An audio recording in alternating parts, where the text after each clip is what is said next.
श्री रामचंद्र जी को जब उनके पिता महाराज दशरथ जी अपना राजपाट सौंपने वाले थे कि तभी उनकी दूसरी पत्नी कैकेयी को उनकी दासी मंथरा ने भड़का दिया।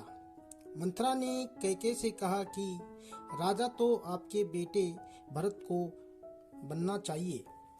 तब इसके बाद कैकेयी ने राजा दशरथ से 2 वर मांगे, जो कि पहला भरत को राजगद्दी मिलनी चाहिए और दूसरा राम को 14 वर्ष तक वन में रहना होगा। राजा दशरथ को अपनी पत्नी को मजबूरन वर प्रदान करने पड़े।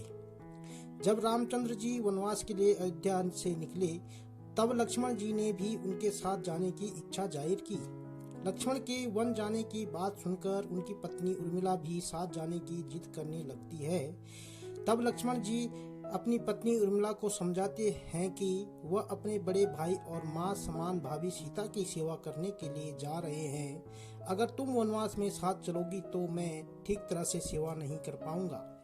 लक्ष्मण के सेवा भाव को देखकर उर्मिला साथ जाने की जिद छोड़ देती है और महल में ही रुक जाती है। वन में पहुंचकर लक्ष्मण भगवान राम और सीता के लिए एक कुटिया बनाते हैं। जब राम और सीता कुटिया में विश्राम करते थे, तब लक्ष्मण बाहर पहरेदारी करते थे। वनवास के पहले दिन जब लक्ष्मण पहरेदारी कर रहे थे तो उनको नींद की उबासी आने लगी। तब लक्ष्मण ने निद्रा देवी का ध्यान किया और तब उनके सामने निद्रा देवी प्रकट हुई। लक्ष्मण ने निद्रा देवी से वरदान मांगा कि वह 14 साल तक निद्रा मुक्त रहना चाहते हैं। निद्रा देवी ने कहा कि तुम्हारे हिस्से की नींद किसी और को लेनी होगी। लक्ष्मण कहते हैं कि उनके हिस्से की नींद उनकी पत्नी को दे दें। इस कारण लक्ष्मण 14 साल तक नहीं सोए और उनकी पत्नी उर्मिला लगातार 14 वर्ष तक सोती रही।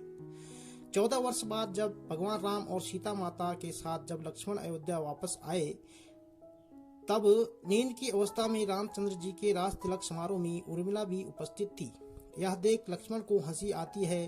जब लक्ष्मण से हंसी की वजह पूछी गई तो उन्होंने निद्रा देवी के वरदान के बारे में सब कुछ बताया। लक्ष्मण ने कहा कि जब मैं उबासी लूंगा तब उर्मिला की नींद खुलेगी। लक्ष्मण जी की इस बात को सुनकर सभा में मौजूद सभी हंस पड़े। सभी को हंसते देख उर्मिला लज्जावश समारोह से उठकर बाहर चली जाती है। आपको यह कहानी कैसी लगी हमें कमेंट करके जरूर बताएं और हमारे YouTube चैनल पर यदि नए हैं तो चैनल को सब्सक्राइब जरूर करें और साथ में बेल आइकन को दबाकर ऑल पर सेट कर लीजिएगा, ताकि आपको हमारी आगे आने वाली वीडियो का नोटिफिकेशन मिलता रहेगा। कहानी सुनने के लिए आपका बहुत बहुत धन्यवाद।